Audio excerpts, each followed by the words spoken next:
Welcome back to another edition of the Fantasy Football Universe. He is BC Steele. I am Nick from CWE. And we're excited. It's been a couple of weeks. I don't have a job anymore, so now this is my full-time job, making videos on you. Yeah, this is the life that I've chosen. In other news, my house is being foreclosed upon. My car's loans are being called in. No, I'm just kidding. I'd never let that happen. Somebody's going to have to start stripping for money.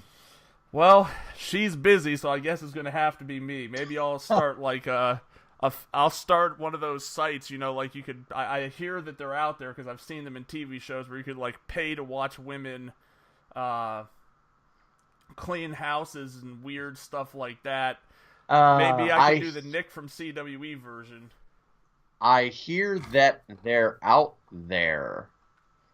My version would just be me sitting there setting my daily fantasy lineups, watching them start at 7:05 and slamming the computer at 7:13 when I'm convinced all is worthless now. That's just baseball. That's kind of hot. You know what? It's a good thing you can't see my bottoms on this. Well, I get hot, believe me. I get really pissed. I used to just smash the computer. I'm not even kidding.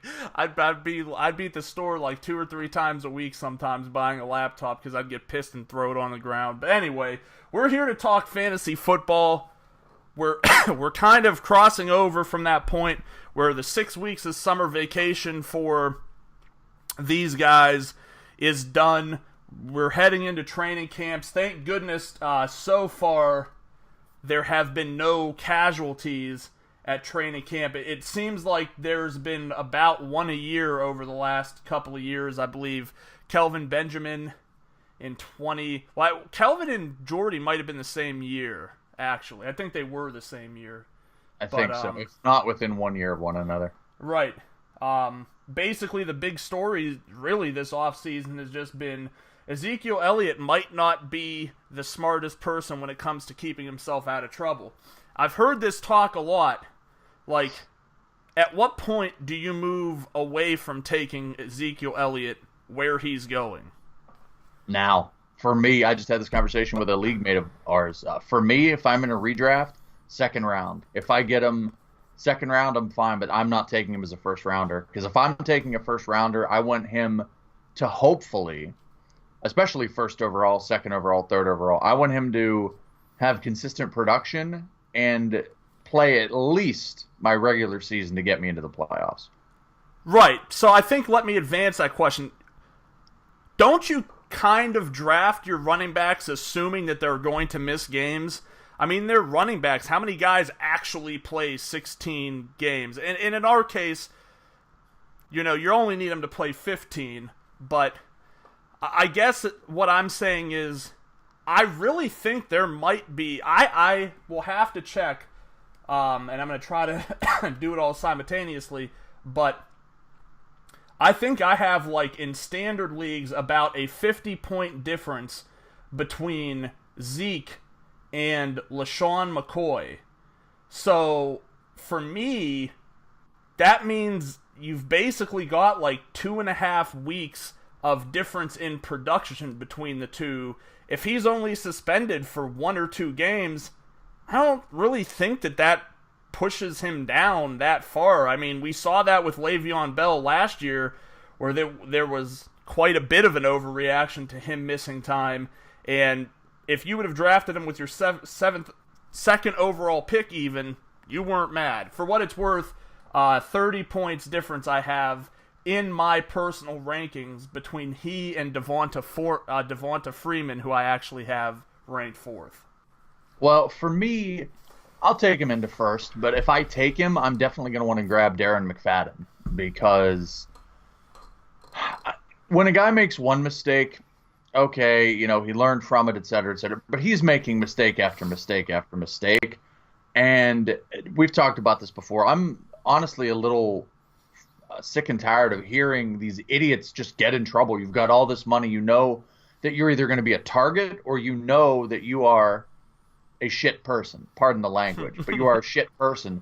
So it's like the scene from Liar Liar, and I put this on Twitter where advising a client, Jim Carrey just grabs the phone and screams, "Stop breaking the law, asshole," which I think would be good advice for people. I mean, there's allegations of him at a bar, allegations of assault, he pulled out a boob at spring break. How dumb do you have to be in a place like that, to do something like that, and to not think, hey, I'm going to get caught? Let's set the moral issue aside. I mean, that's just stupidity. And for me, end of first, early second, yeah, I'll take that risk. But if I've got a top 3 pick, give me David Johnson, give me Antonio Brown, and I know I'm a homer.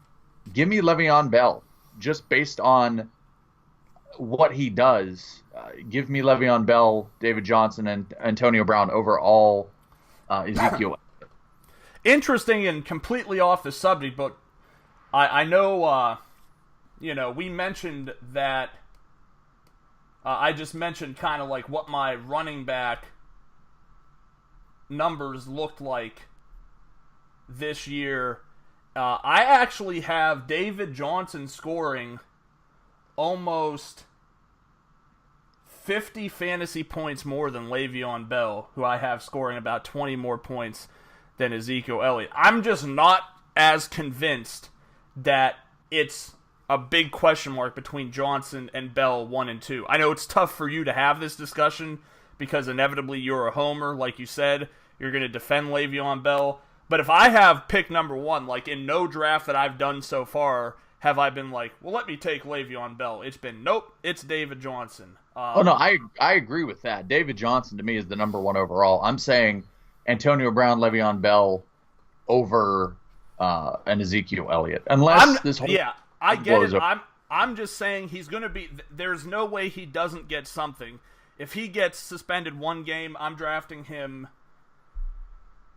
I wasn't drafting him 3rd anyway. I still like Julio or Dell or Brown ahead of him, but I'm still drafting him in the top 5. If he gets suspended 2, I might move him down to 7. For me, it's now if you're gone 3 games, that's where you really need to start thinking, because when he's on the field,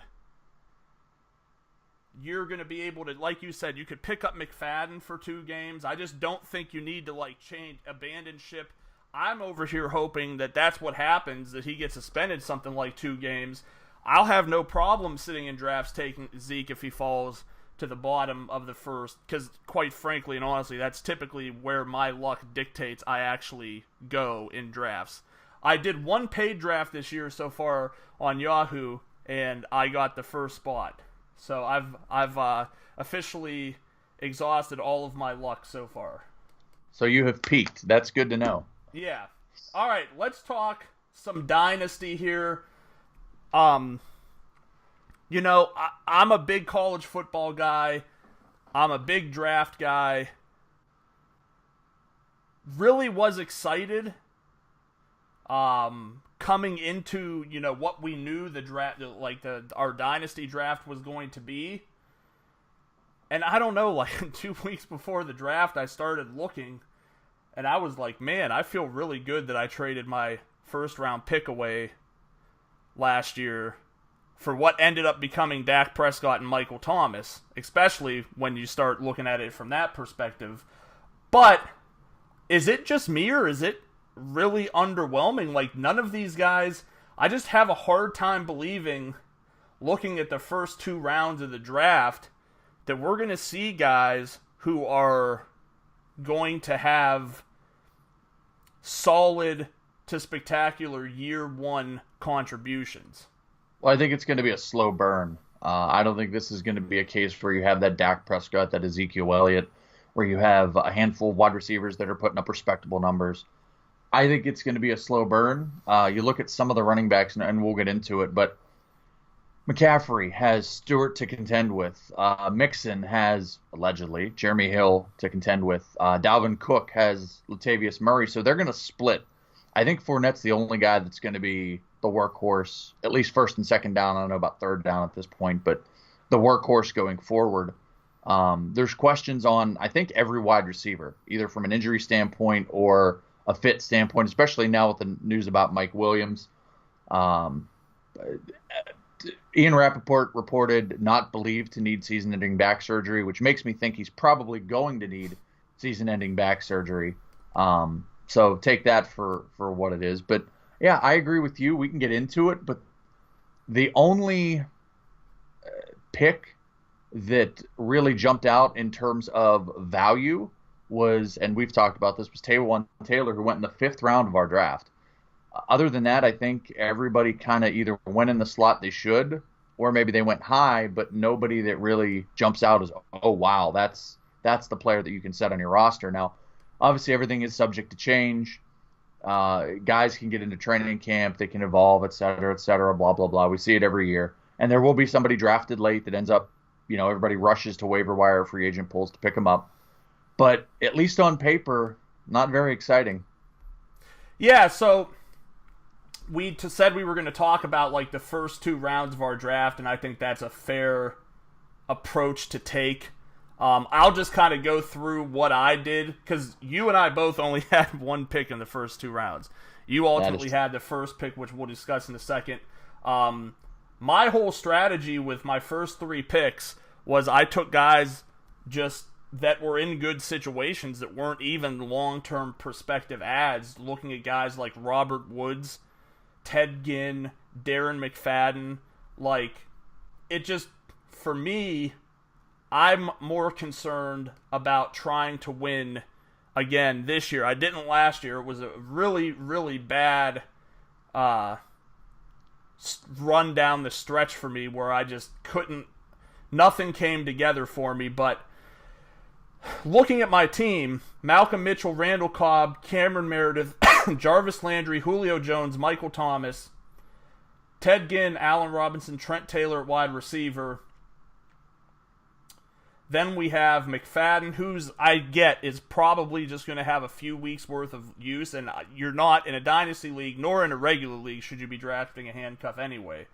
But Cameron Artis-Payne, who will certainly be cut, Wendell Smallwood, Charles Sims, Kenneth Dixon, Rob Kelly, Todd Gurley, Carlos Hyde, Thomas Rawls. Like, I felt fine with the team that I had and just really didn't see the need to reach on guys that I want to have for a long span in the draft. So I opted to kind of differentiate my strategy just in general and take the best possible players that I thought could have contribution. So in hindsight with all that, like, what was your takeaway on my draft? Do you think that was an illogical route to take?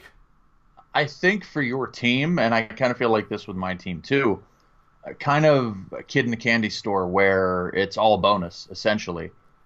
Good teams that will perform this year don't really have to worry about rookies going and carrying the load for the fantasy perspective of it. So I think it was just kid in the candy store, kind of grabbing what you will. Again, I only had 2 picks. 1-1, Leonard Fournette, and the only other one I took, I had 5-1. I traded up a few spots to get Carlos Henderson out of Denver. I had a 3rd-round grade on him. Actually, I had a late 2nd-round grade on him. And when he was there in the 4th round, I figured, well, what the heck, why not trade up? I only got to give away a mid-round pick next year to grab him. So that was kind of my... And wide receiver-wise, I've got A.B., Evans, Sammy Watkins, Enunwa, Hilton, Sterling Shepard, and then Carlos Henderson's like my 7th. So right. I'm hoping, now being that I just said that, there's going to be a rash of wide receiver injuries, and I'm going to be starting, Enunwa, Henderson, and Sammy Watkins, I'm sure, week 1. After Watkins gets hurt, I'll have no wide receivers. But that was kind of the way to go. And I was interested to see, for the first 2 rounds, it seems that everybody went with what they needed, which is nice to see. Nobody really made a move where they've got 6 quarterbacks and then they take a 7th and it's like, what are you doing? Right. I know best player available a lot, but no real head scratchers with the exception of maybe 1 or 2. Well, this but is not still, really, because they at least need the position. This is still just the start of the 3rd year, and we have our first owner turnover this year, right? That we haven't had any owner turnover yet. Yeah, but 2, his actually. team, this guy, I feel so bad for this guy. Like, I was looking through his team, and I jokingly was telling you, like, we should probably just start the league over because this is not fair to the team that he inherited. I mean, it's literally, I couldn't even imagine how that team got assembled. I still cannot figure out how that team came to pass. But Well, he had Ryan Fitzpatrick, Bryce Petty, Tony Romo, RG3, Cody Kessler, and Carson Palmer as his quarterbacks, and that might have been his strongest position, if that gives you any idea. no, However, it really was. I will give the kid credit. He also didn't have a first-round pick, by the way, but he got John Ross in early second, which I actually thought was a very good move. He got Patrick Mahomes and Mitchell Trubisky. So improving the quarterback, you could say he's set. We'll have to see how that turns out. We've discussed Mahomes and Trubisky in the past. Got Chris Godwin, who I actually like in Tampa Bay, because there is some need across from Mike Evans once Deshaun Jackson gets into his later 30s, so I don't mind that move. He got Tywan Taylor late in the 5th round, which I feel could be the steal of the draft. He also took Jonathan Williams in Buffalo. We know Marshawn Lynch has injury issues. Jonathan Williams is young. And he traded for Dion Lewis and John Brown, and he only gave up a 3 and a 5 next year. So there is hope for that team, and the reason I go into that kind of reviewing his draft is if you're paying attention, even if you just search Dynasty Rookie Rankings 2017 on Google, you can find information and at least put yourself among somewhat equal footing with the rest of your league. So just as a heads up, and the guy that we saw win the league last year, after the first year, had major issues with his team and was able to go in there, and somebody dropped Melvin Gordon. He took him. We know how well that he did last year. He got Jordan Howard late in the draft. Not late in the draft, but in a good spot, late 2nd round, so that worked out well for him. And you know what? He made some smart trades, too. The only bad move that our champion made last year, which kind of came to my suggestion, was he took Leonte Carew in the 4th round. He later took Willie Snead. That worked out. Willie Snead was at least serviceable. So there is hope if you have a bad dynasty team, as I adjust myself in my chair, and hopefully don't break my fourth office chair this week or this month. But I lose weight and break chairs. Go figure.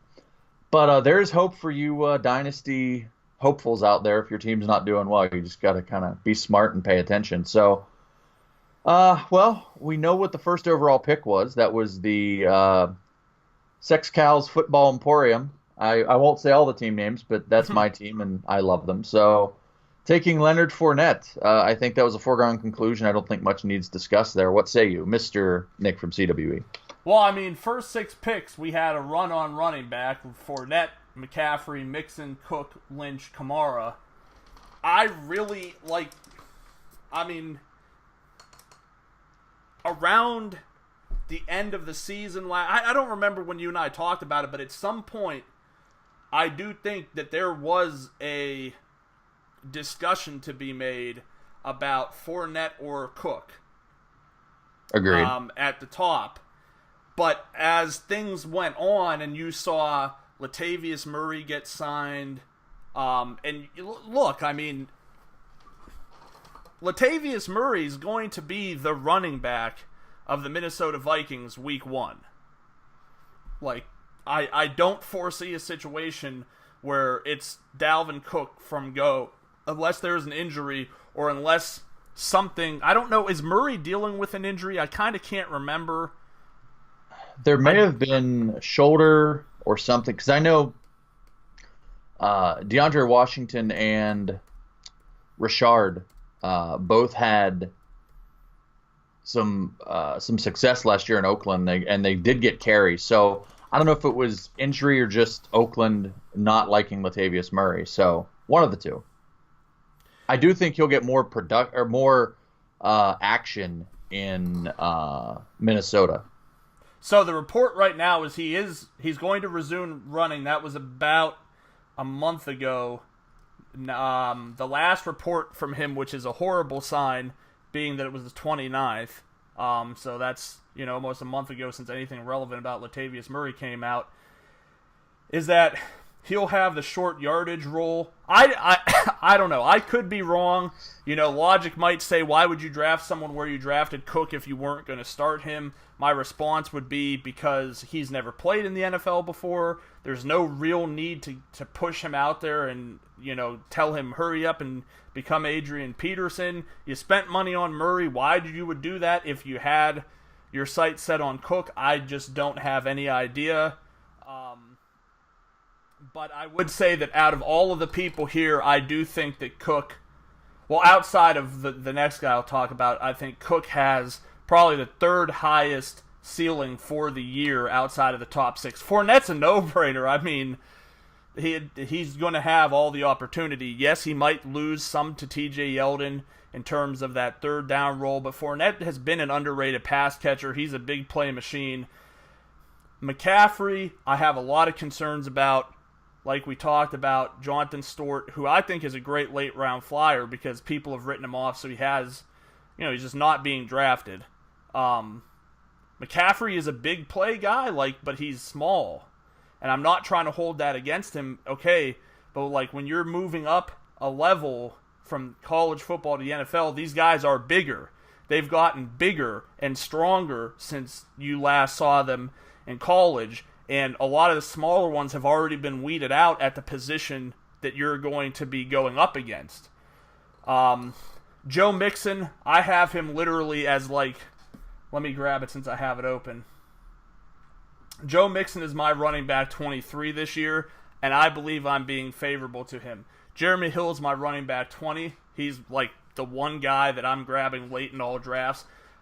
He's not going to come out when they're at the end zone. I'm sorry for everyone out there. He's had 9, 11, and 9 touchdowns over the past 3 years. That's just what he's going to do, and that immediately takes a lot of upside away from Mixon. It is a contract year for him, which I'm not saying puts him in a position to where he's going to play better, because I think for the most part that's just BS.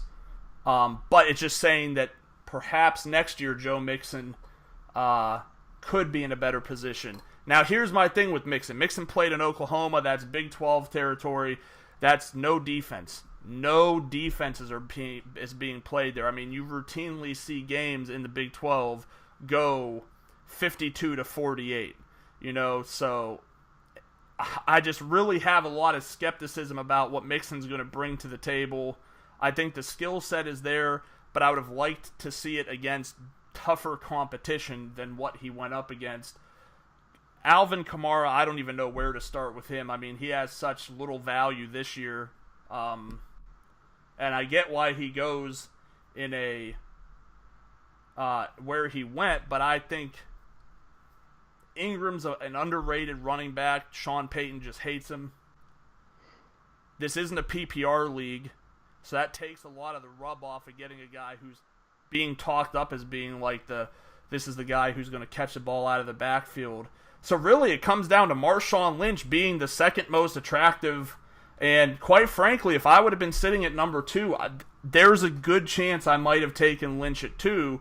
I get that the upside and longevity for these guys like Cook and Mixon and McCaffrey might be better, but nobody, period, of the top 6 has a better situation than Marshawn Lynch, playing behind a very good offensive line on a better offense.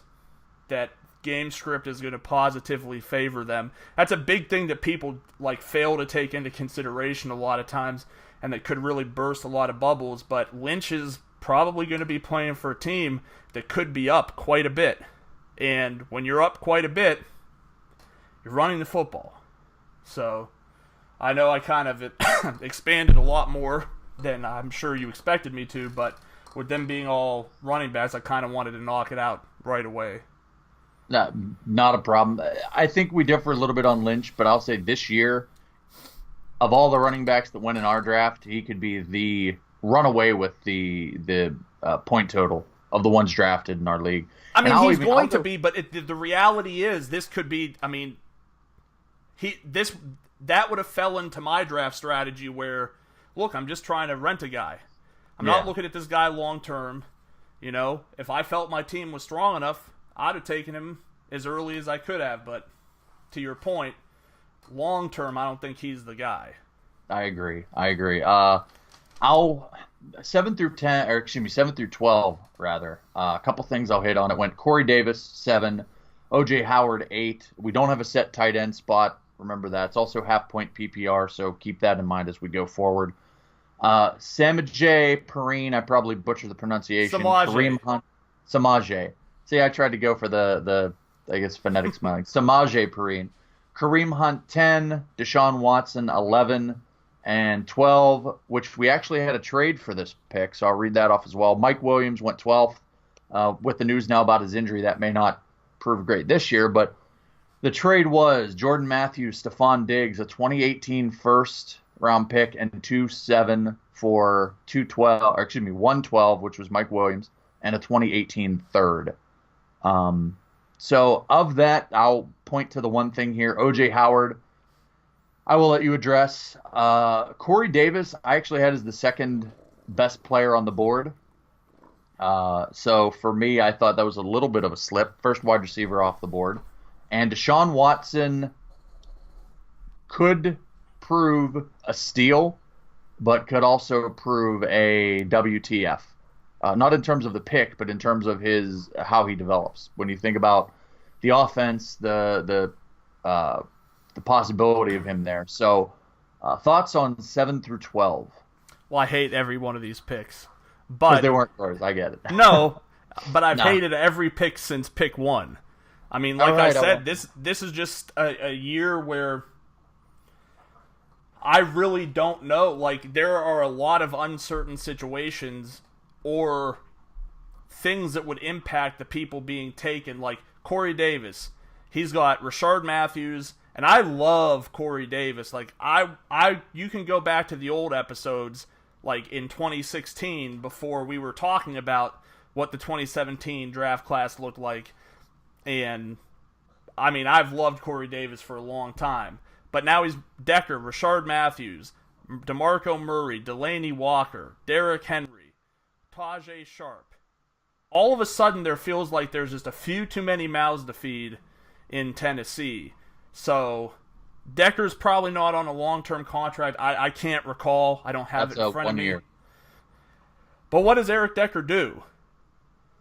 He catches touchdown passes. So, I mean, you're instantaneously robbing a lot of potential upside from a lot of these Titans guys, because that's what Decker's going to do. He's going to get into the 10-yard line, and if DeMarco Murray doesn't get it done on the first carry, you better well believe that Decker knows how to get separation in the end zone, and he can make terrific catches. OJ Howard, just this you don't have to play a tight end. And there's so few tight ends in this league that have top end. You're talking Rob Gronkowski, Jimmy Graham, Travis Kelce, if he can figure out how to catch touchdowns,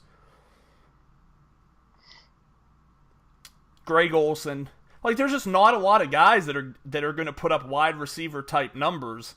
So, and especially in an offense where he's going to be used primarily as like a blocking back, I just think that this was a burned pick that it's a pick based off of hype that you really probably should have waited 2 rounds to draft if you needed to have a tight end. Perine, Hunt, both those guys have the potential, but I still think Rob Kelly and Spencer Ware are going to be the quarterbacks for most of the running backs for most of the year. I was going to say, wow, that's a bold prediction. Yeah, that's my hot take. Watson has the talent, but we've seen so many in his mold come and just completely falter. The situation is good-ish.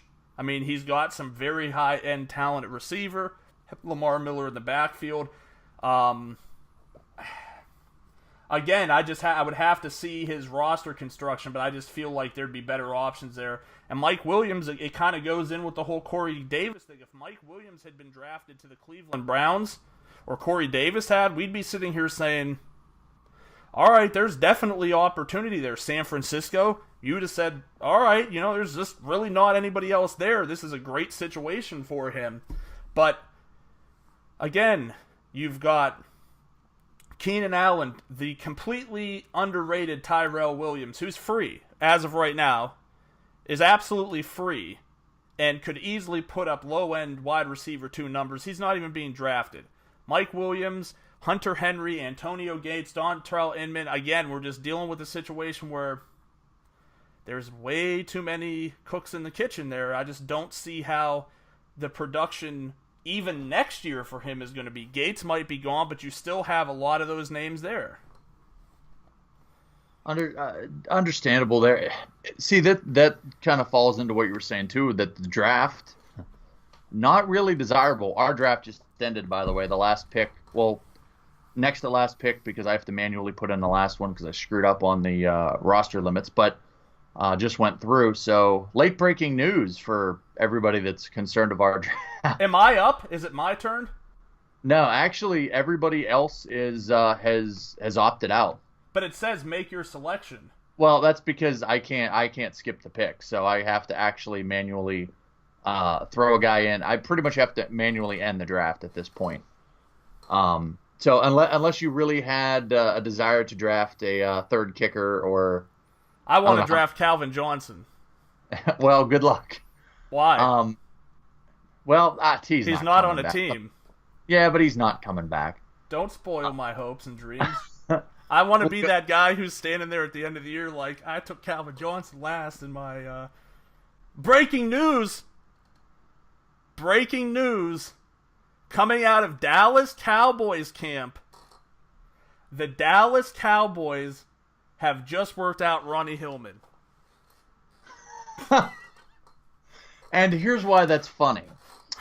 In our draft, you have to add somebody. You can't just skip a pick. It's on Flea Flicker. So I have to actually, as the commissioner, manually add somebody to that team if they're done with the draft to move to the next pick, and it happened to be Ronnie Hillman. Now, that person doesn't get that player, but that is kind of funny. I thought I mentioned that on the podcast. That's why I said that. Now I realize it was before we recorded. I'm pretty sure. Well, that's okay. I got your back. I'm pretty sure that the Dallas Cowboys heard our podcast. I don't know how they heard us recording it, and they went, you know what? We're going to call up Ronnie Hillman just to screw with him. Going into the second round, the first 6 of the second round, Donta Foreman at 2-1, Robert Woods to my favorite co-host, second, and then we go John Ross, Marlon Mack, Jamal Williams, and Curtis Samuel. Anybody there that makes you want to discuss or stick out or talk about, or... I don't know why I want to do this whole podcast in like Enzo Amore voice. I don't know why, but I just want to call him. It's a bunch of cup of haters. So you're saying this draft is SAWFT? When I'm looking at this draft, I'm like, this is absolutely ridiculous. These guys are all bums. Like, I remember sending you messages like, I'm in the position where I'm literally taking Robert Woods in a Dynasty draft because I have to make a pick. And I really don't like any of the other guys. This whole episode has just been, let's talk about how awful the situations for all these guys are. Well, we've got idiot number 2 of the summer, Donta Foreman, who it does sound like, in his defense, just hung around with the wrong people, and the trooper that pulled him over does not understand Texas state law.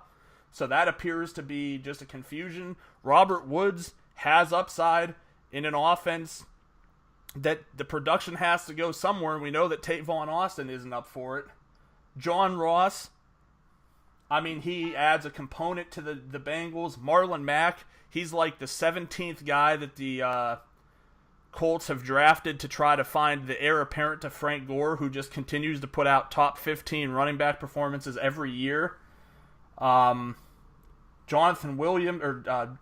Williams has potential. Curtis Samuel, again, he could, but I think your upside for Curtis Samuel is high-end wide receiver 3, maybe? I really don't even know if it's that. That's Greg Olson's team, but I will jump ahead. This is where it gets interesting. I think the second half... These are the best picks, and there's really just maybe 3 of these that I would say. I think the best pick in the draft could be James Conner. He's in potentially the best situation possible. The Steelers unwilling to extend Le'Veon Bell. He's holding out right now. So that means training camp is going to be all about James Conner.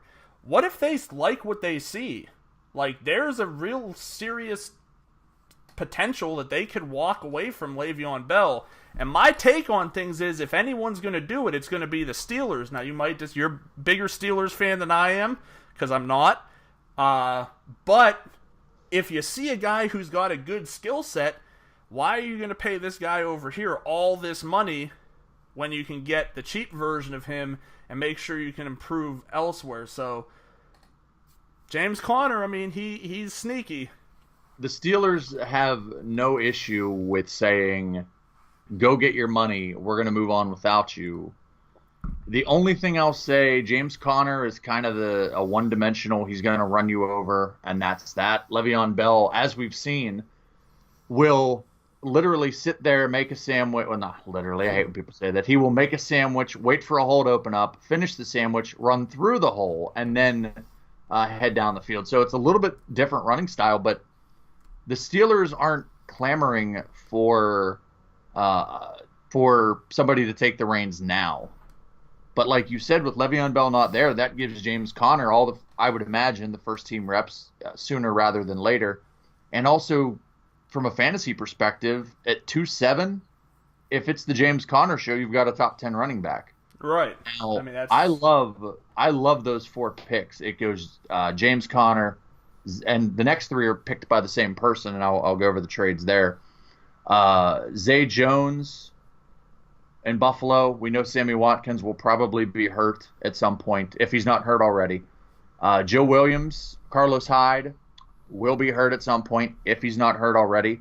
And Juju Smith-Schuster could be the number 2 wide receiver in Pittsburgh. Now, I will say, 4, pick 2-8, Duke Johnson, and pick 3-3 were moved, and 4, pick 2-9, Latavius Murray was moved straight up. So those are the picks there. But to come away from the draft and say, I got Zay Jones, Joe Williams, and Juju Smith-Schuster, that's not bad. I know the draft is kind of patty poop when it comes to what we're looking at here, but I don't totally hate that. The question I will give to you, the last 2 picks finishing out that round, 211 David Njoku and 212 Patrick Mahomes. You mentioned earlier about tight ends, et cetera, et cetera. Does David Njoku, just based on skill set alone, give you any kind of excitement as far as maybe that third guy that you plug into your lineup, or even as a flex on bye weeks? I mean, in no situation am I going to play a tight end in a format that doesn't require you to play a tight end. So for me, it just doesn't.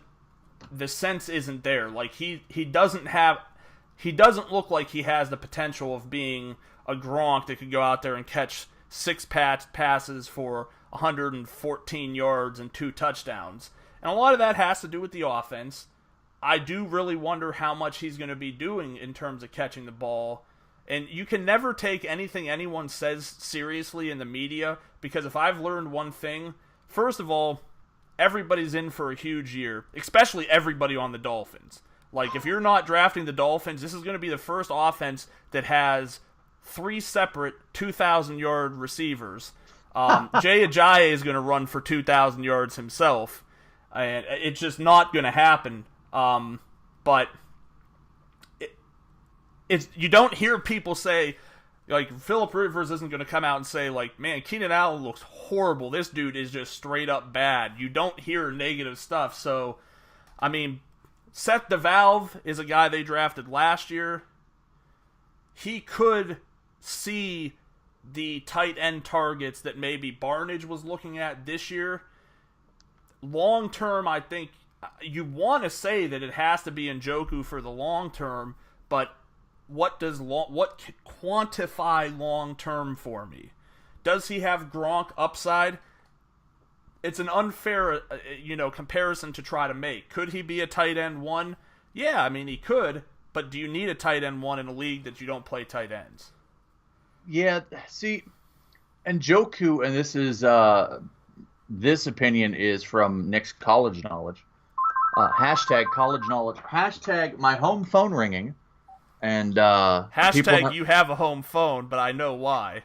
Hashtag I am an old gentleman that believes in dial-up internet and old phones, or home phones rather. But yeah, we talked about Njoku before and just skill set, and I don't even know, this might have been off the podcast, but I did a little bit of research, kind of looked it up, saw what I was working with, and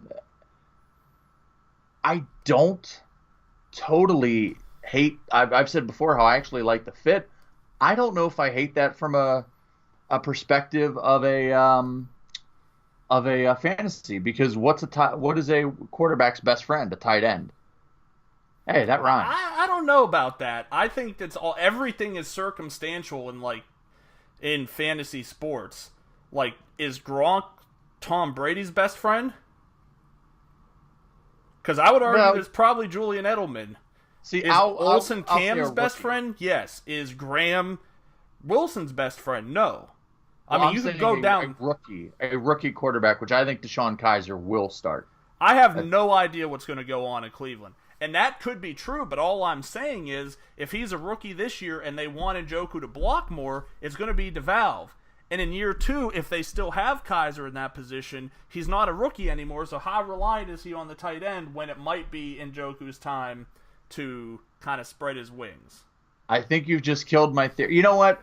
It's not a bad... I'm not trying to stomp on... I'm just trying to say that, this strategy taken by the guy who took Howard, the guy who took Njoku, this is great daily fantasy strategy because you're differentiating your lineup, right? You have 3 or 4 receiver spots, 2 receiver spots and 2 flex spots, something like that.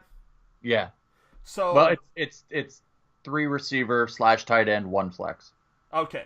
So, by playing a tight end when you don't have to, you immediately differentiate your lineup. Like I said, that works great for daily fantasy because if it's something that someone isn't going to do, it gives you an advantage over them. But we're playing in a head-to-head format against one other person. You don't need to get cute with your lineup construction. If you don't have Gronk, if you don't have Olsen, if you don't have Reed, if you don't have Kelsey, you don't need to be putting a tight end into your lineup. There's plenty of receivers who will outproduce Antonio Gates, Hunter Henry, Jack Doyle on a week-to-week basis that you can have on your team. You have to have on your team unless you're that bad.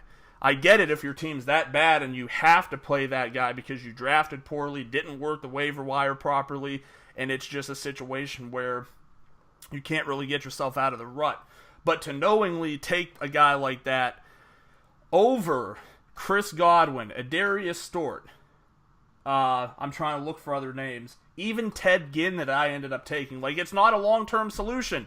Ted Ginn plays on an offense that's going to throw the ball. When it comes to running straight down the sideline like Brandon Cooks did, is Willie Snead going to do it?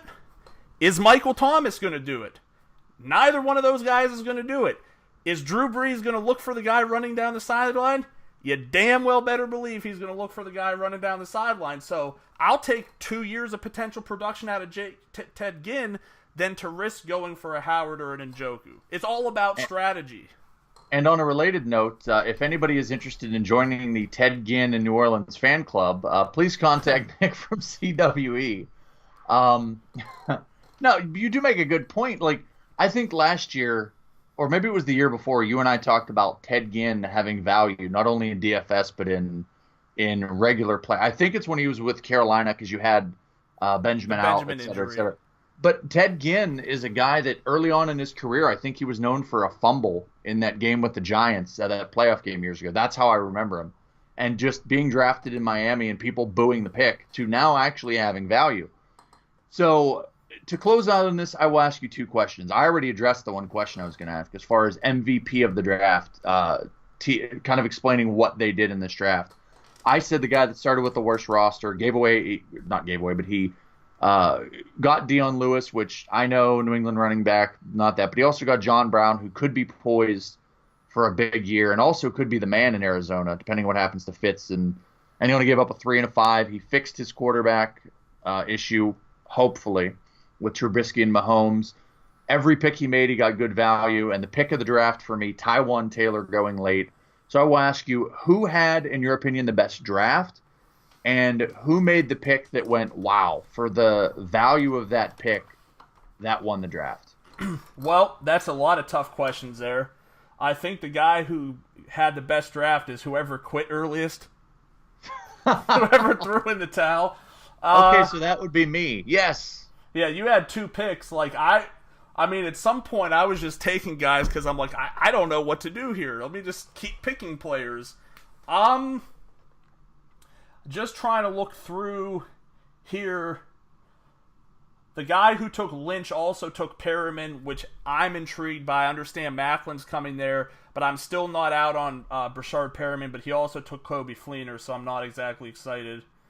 I'm trying to disqualify anybody who took a tight end. Like, that's what I'm working on right now. And there were apparently quite a few people that took tight ends. Somebody took a tight end and a receiver from the Rams, so they're on my list as the worst draft. I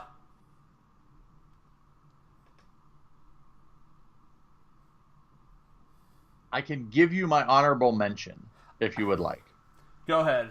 And you can kind of expound upon that. I mentioned earlier there was somebody who traded basically the second round at the end of it and drafted Zay Jones, Joe Williams, and Juju Smith-Schuster.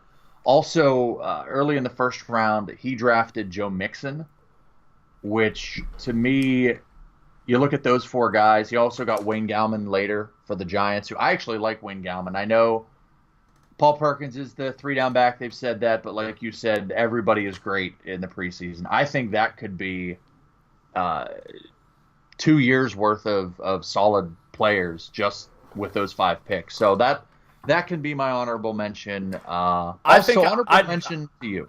I'd go with him just based off of the fact that he brought in some guys who had upside. Like Juju Smith-Schuster, what happened to DeMarcus Ayers? Like, I know you brought Schuster in, but there's guys in Pittsburgh. It's not just like Smith is walking in. Like, Zay Jones probably ends up being the top pick of the draft after I really sit back and look at it, because you can see where his role is going to be right away. His role is above the number 3, which really puts him ahead of most of the guys on the list in itself. And I think Buffalo has some upside this year. Tyrod Taylor, he's a quarterback you should probably take because he's going to give you fantasy points in a lot of ways. Possibly has the best offense that he's had, which is still not a good offense, but is just kind of, saying that I think Zay Jones at 2.8, when we're done with this, wouldn't shock me this year if he ends up as a top 3 scoring rookie. If he could potentially outscore Fournette, but that's going to be tough because he's going to carry the ball a lot. I will give my final draft thought on this, and Tywan Taylor went 5'10". I know I'm on the Tywan Taylor train, forgive me, but after that, quite possibly the greatest name in the draft. It sounds like a sneeze. No disrespect to him because he's got more money, talent, and could probably kick my ass. But wide receiver for the Kansas City Chiefs went 5'11" in our draft, Jehu Chesson, which sounds like when a dog sneezes. So I love names like this because I'm a weirdo, and I give players my own nicknames. Like, you've heard me just try to randomly slip in Jeremy and his nipples when I'm talking about Jeremy McNichols. I love Bilal Powell too because it just reminds me of the sound that the villains in comic books made. Like, when they're fighting in comic books, I expect to just see like Bilal Powell up in those little bursts. But Jehu Chesson, I mean, he had a really good run at Michigan for a couple of years. Tawan Taylor has an immense amount of talent, but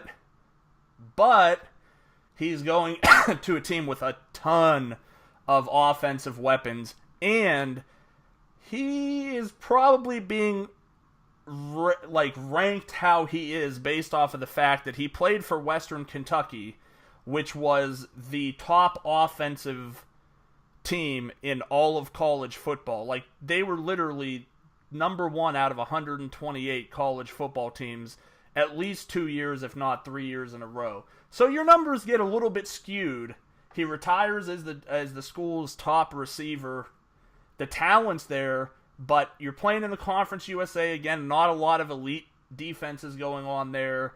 Just had a lot going into his favor. Like, I love these guys because they made me so much money in college football. So I don't want to talk bad about them, but it's just tough to see the transition of guys like Antoine Grant, who ended up with the Cowboys last year, now plays for the Saskatchewan Roughriders. So, not trying to jinx Taywan Taylor, but his teammate, who was Taywan Taylor before he was... No, I take that back. I don't know. Maybe Antoine Grant played for Baylor, but still, I know I'm digressing. Shout out to Juju Smith-Schuster as well, because I posted that the Steelers drafted Joey Jojo Jr. Shabadoo, which is a Simpsons reference, and I did have people asking me who that was, where he played, and I said he played for the Springfield Isotopes, so I was glad I was able to... You were close. No, I was right. Antoine Grant did play for Western Kentucky. So anyway, yeah, I just, I don't know. We'll see how it goes. I think this was just ended up being a really bad draft. We've gone almost an hour as usual. We cannot stick to time limits worth anything. But any closing words of wisdom or anything that you want to say to hear yourself talk just a little bit more? Well, one... As always, go Steelers. Yes, I am a homer. Homer, I love The Simpsons, obviously. And I will say, as I said earlier, just to drive it home, always have hope. You can improve your team. Dynasty is a marathon, not a sprint. And I'm going to do this a little bit backwards now, because I'm going to tell you to go to @1SF Podcast on Twitter. Go to it on Facebook. I have a new microphone with a windscreen that I almost just broke. So I'll sound a lot better. I won't look a lot better, but I'll sound a lot better. And I talk about several things. And now I will throw it to Nick from CWE to tell you all the places you can check him out. Well, you can check us out on Twitter at Research and Win, on Facebook at Research Fantasy. ResearchFantasy.com. Don't hesitate to subscribe to this channel below. And hey, make sure you head over to Research Fantasy. Starting next week, we will be giving away autograph swag for anybody who joins the user member area. There is no charge for that. I've got a lot of different stuff from Ric Flair to Carlos Santana to Kevin Love. We're going to give away, not to everybody, we're going to have contests and stuff like that. No, not you join and you win autograph stuff. I don't have money like that. But check that out there. Be on the lookout on Monday, as I will be starting a daily fantasy sports podcast. I will not be putting it on YouTube. It will be audio only, but I'm excited about that. It will be called the Fantasy Now Podcast. BC? Reprise the theme song and roll the credits.